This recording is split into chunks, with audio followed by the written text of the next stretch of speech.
você conseguir dormir, bora lá. Vou contar a história dos guardiões do tempo. Bora lá. Primeiro capítulo.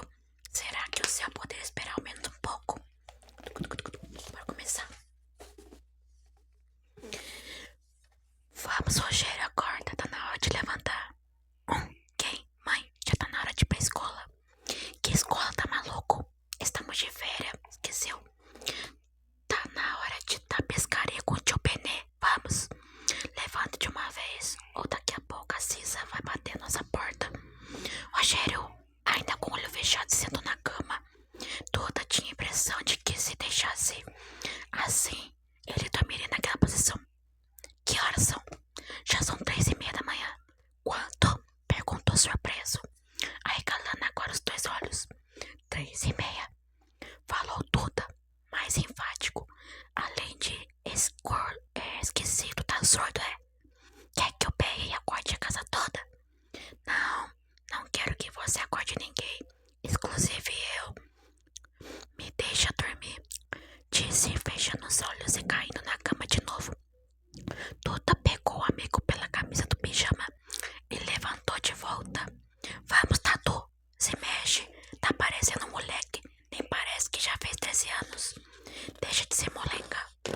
Eu não sou Tatu, respondeu Rogério com a voz mais sonolenta do planeta. Tatu, é você. E só porque tenho 13 anos não quer dizer que eu não tenha sono. Deveria ter uma lei contra acordar pessoas a essa hora da madrugada. Caraca. Mas não tem.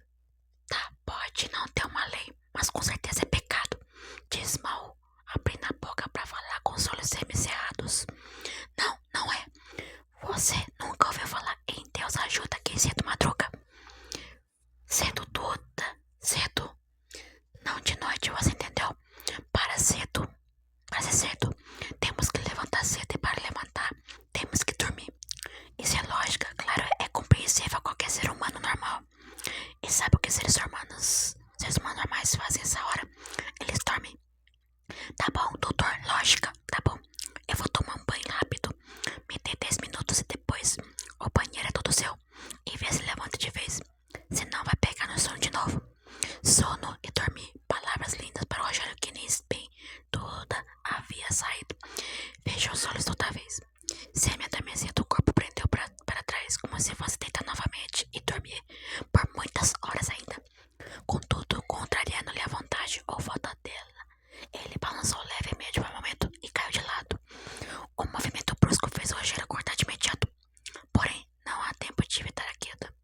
Assustado, ainda tentou-se firmar a cama, mas não havia nada em que pudesse segurar, a não ser as cobertas soltas. O máximo que conseguiu foi rolar o corpo para o lado, batendo de costas no chão, evitando assim cair de cabeça. Ai, que droga! Praguejou, quase perdendo os ar dos pulmões. Que droga, droga e droga! Isso não é maneira de acordar. Sem alternativas e achando que o próprio destino tramava contra, Rogério se levantou e saiu do quarto. No entanto, após 3 passos, apenas um dos olhos já se fechava de novo. Arg! Nossa, o que foi isso? Perguntou Cissa enquanto se servia de um grande copo de leite. Minha Nossa Senhora, Mãe de Deus, eu só escutava essas coisas na época dos jagunços. Se pensou Maria caseira do tio Benê. Duda, o que tá rolando lá em cima? Perguntou Cissa, percebendo o irmão descer as escadas de madeira da grande casa da fazenda.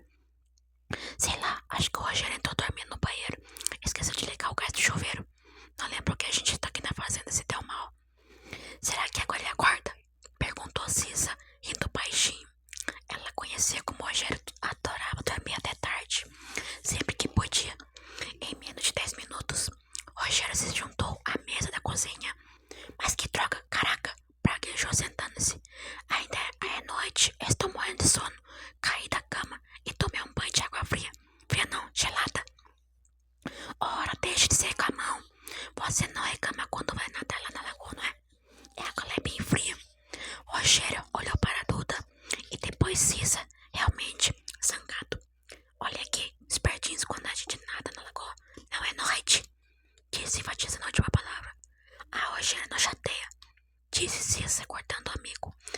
de dormir, você está todo empolgado com a pescaria. Tanto que não deixou de falar nisso bem 1 minuto. Comprou Duda, não completou Duda. E o tio Benê deixou de ir à cidade hoje só para nos levar.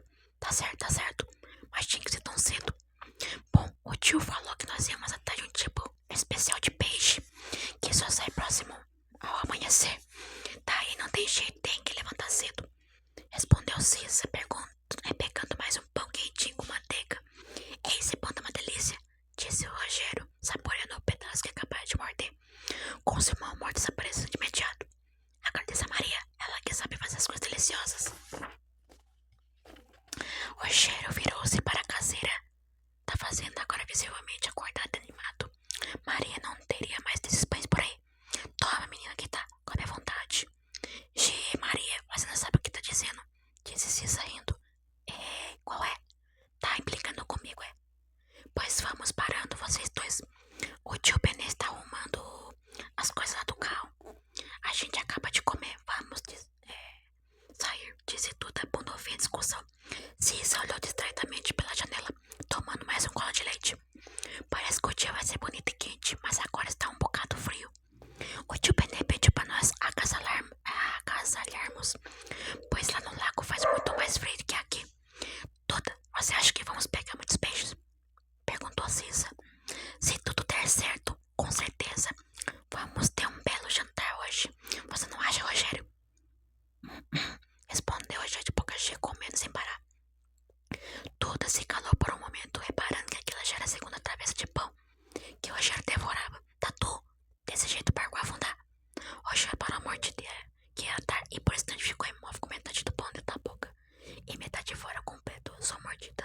Mas chegou a engoliu sem tirar os olhos do amigo, enquanto Duda se esforçava para não cair na gargalhada.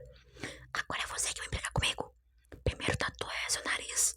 Segundo, não me deixa dormir agora, não quer que eu coma, pois sabe que eu estou em fase de crescimento. E diferente de certos magrelos que se acham só porque acabaram de fazer 13 anos. Diferente de mim, que já fez há mais de um mês, sou um cara radical da hora. E preciso me alimentar muito bem, porque... Tá bom, todo mundo já sabe. Você fala isso toda vez que tá comendo. Não só falo quando alguém implica com a minha mordida. Nunca ouviu dizer que o sono e a comida de um homem são sagrados? Duda não respondeu, apenas levantou os braços em sinal de resignação. Ele e Cissa levantaram-se e foram pegar suas coisas. Enquanto o Rogério, sorrindo para Maria, perguntou se não havia mais uma travessinha daquele delicioso e inigualável pão na chapa com manteiga. Troca. Nossa, Rogério, você só reclama. Tá parecendo a avó de tanto esmungar, disse Cissa. Bom, pra você pode estar tudo na hora, Cissa, mas pra mim não tá. Estamos aqui em plena noite sozinhos nesse parquinho a remo, bem no meio do lago. E isso sem contar o frio que está fazendo. Rogério, são quase 4h30 da manhã. Isso não é plena noite, disse Duda. Espero o tio Benê voltar com o restante das iscas, pois estas que pegamos não vai dar nem pro começo. E porque as iscas não estavam no carro? Bom, ele pediu para verificarmos tudo. E eu nem vou dizer quem ficou encarregado por checar as iscas, porque pode ser que era eu. Respondeu a Duda e Cissa, ao mesmo tempo concordando com a cabeça. Engraçado, muito engraçado. Pra você sou culpa de tudo. De tudo não, Rogério, respondeu a Cissa, só daquilo que você apronta. Vocês é questão de marcação comigo. Foi por isso que riram da minha roupa depois que eu troquei e fui pro carro. É que vocês não entendem nada de pescaria e estão com inveja, isso sim. Olhou a Cissa para Duda e deu outra risada abafada. Rogério, não fique chateado, disse Duda. Você tem razão. Nós rimos porque somos bobas, não porque você me parece com o colete que tem. Deixa eu ver 23 bolsos. Além, é claro, desse chapéu com essas imitações discos pendurados na aba e Duda não conseguiu mais se segurar junto com a Cissa e cair na gargalhada. Vocês é que não entendem nada de pescaria. Desse tatu nem perco tempo em falar, mas você é Cissa.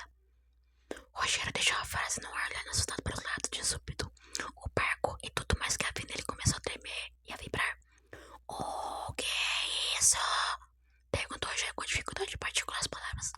A intensa vibração fazendo seus dentes bater. Sei lá. Tudo vibrando como louco. Respondeu tudo olhando à volta, tentando encontrar a explicação. Não era apenas o barco, as águas do lago para onde olhasse as imagens tremeluzirem, tornando a paisagem fantasmagórica, como se as imagens fossem desvanecer. No céu, um vermelho tão crescente tomou conta da escuridão. Em poucos segundos, as próprias nuvens pareciam incandescentes. De súbito, uma imensa bola de fogo emergiu nas nuvens e se precipitou nas águas do lago. O impacto imediatamente gerou uma imensa onda contra a embarcação. A imensa número alto, todas Cissa e Rogério se seguravam como podia, jogados para cima junto com o bote, que por pura sorte não virou quando alguns segundos depois se precipitou, jogados-se com um forte impacto contra as águas agitadas. Isso, porém, não impediu os três de tomarem um grande banho frio. Ah, não, de novo não, caraca! Praguejou Rogério, cuspindo um bocado de água. Mas o que foi isso? Perguntou Cissa, assustada ainda, agarrada com força na porta do barco, com água escorrendo pelos cabelos e rosto. Acho que foi um meteoro, respondeu Duda. Embora molhado, ele se encontrava excitado com a possibilidade de um meteoro ter caído tão perto. Um meteoro gigante incandescente. Mas as deduções de Duda foram contrariadas de imediato. Novamente as águas começaram a vibrar e se agitar.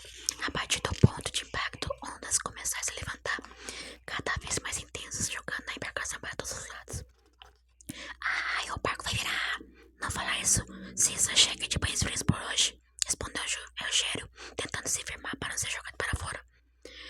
Contudo, em poucos minutos, do mesmo modo, começaram as ondas diminuíram, até que as águas se calmaram, mas não houve tempo para recuperar o fôlego. Olhem, gritou Duda. Lentamente, o imenso objeto metálico começou a se erguer do lago. A água escorria por sobre a estrutura que emergia e pouco a pouco, todo o corpo do objeto foi se revelando, flutuando aos poucos centímetros da superfície. Duda, Cissa e Rogério se achavam imóveis, os olhos grudados na súbita aparição. Ao menos que os três estivessem sonhando aquilo, realmente parecia uma nave espacial. Subitamente as águas se iluminaram. Um facho de luz partiu de baixo do misterioso objeto bem rente à superfície do lago. O facho estendeu até até o barco, envolvendo-nos por completo. A lua não chegava a ofuscar, embora dificultasse a visão dos garotos. Duda levou a mão em forma de concha aos olhos, procurando protegê-los e ver mais claramente. Uma estreita abertura aparecera ao fundo da nave, e ele pensava ter visto uma figura saltar para baixo de luz. Ei, vocês viram isso? Tem alguém ali? Disse Rogério por cima dos ombros de Duda e apontando para o objeto. Para a surpresa de todos, o estranho começou a caminhar através da luz, como se andasse por cima das águas. Quase ao mesmo tempo, os três suspiraram aliviados.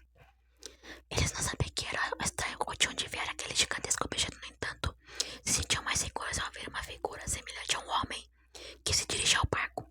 Ainda assim, permaneciam em silêncio, o coração batendo acelerado. A figura continuou caminhando até chegar ao próximo. Ele não trazia nada especial em relação a equipamentos ou roupas, salvo o fato de trajar uma espécie de macacão todo negro com botas ou sapatos integrados. A roupa só aparece no dia nada de normal, assustadora. Seu nome é Eduardo Junqueira Silva, não? Questionou o homem, falando com um sotaque estranho e apontando para Duda. Sim, sou eu, respondeu perplexo, mas na cabeça sem perceber e final afirmativo. Nós precisamos da sua ajuda. Minha ajuda? Mas nós quem? Sim, quem é você? Perguntou Cissa encolhida, assustada, atrás do irmão e do amigo.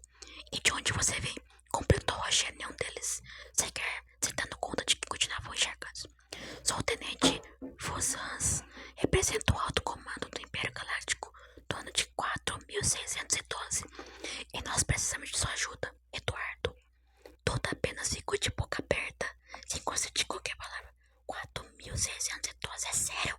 Perguntou Rogério parvinhazinho, como os demais visivelmente espantado. Muito sério, não tenha dúvida. Eu não faria uma viagem dessa se a situação não fosse de extrema seriedade. Mas como você me conhece, por que precisa de mim? Perguntou Duda, tentando ordenar os pensamentos e sobrepujar a surpresa. É uma longa e complicada história. Vamos até minha nave. Lá será mais fácil lhe mostrar o problema que temos, além de vocês poderem se secar. Eles se entreolhavam por fim, só então se lembrando de que se encontravam completamente molhados com frio. Nem pensar, gritou Cissa, a primeira a quebrar o silêncio que se seguiu. Como vamos saber que uma vez lá dentro você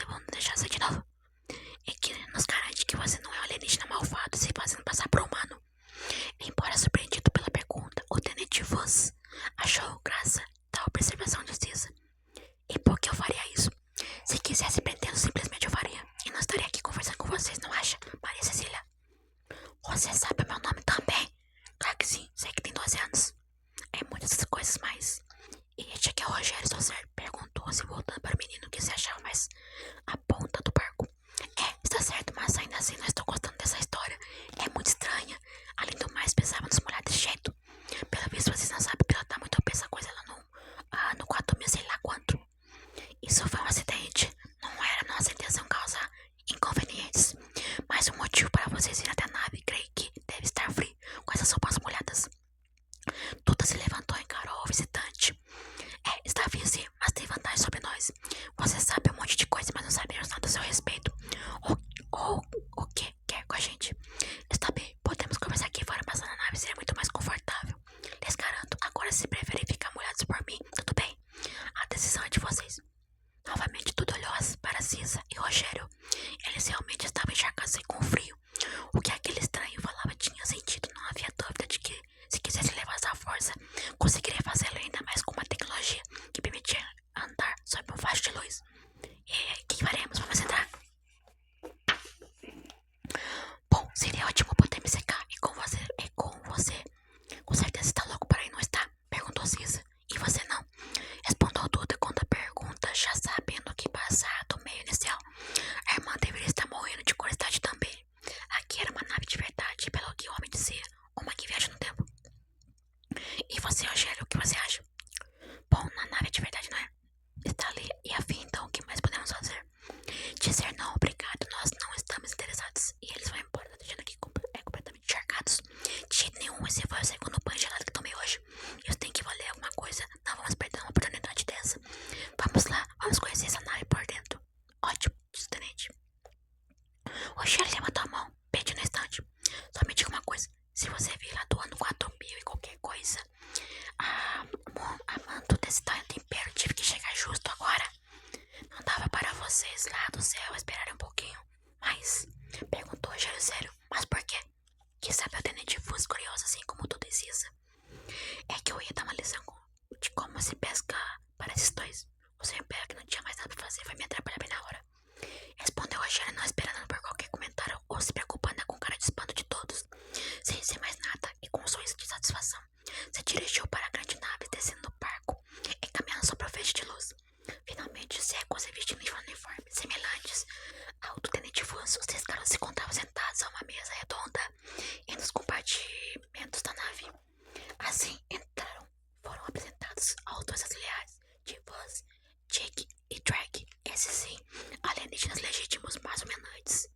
Os 2 eram especialistas em ciências e navegação. Completavam o seleto time que empreenderam a viagem no tempo para alcançar Duda.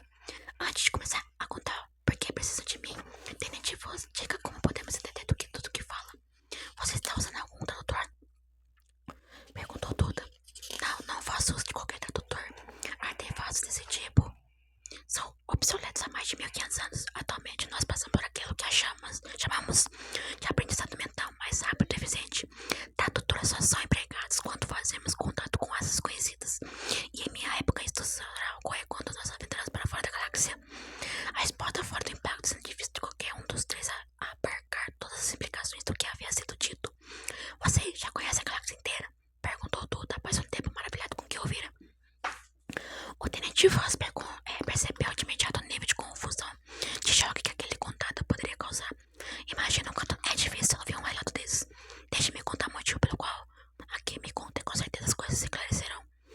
Os 3 sentiram com a cabeça ao mesmo tempo, já imaginando quão fantástico seria aqui o que eu ouvi. De acordo com a história, o tenente se interrompeu, meio sem jeito, sorriu e depois continuou. Bom, de acordo com a minha história, a história da minha época, daqui a 400 anos, mais de 2200 anos antes da minha era, foi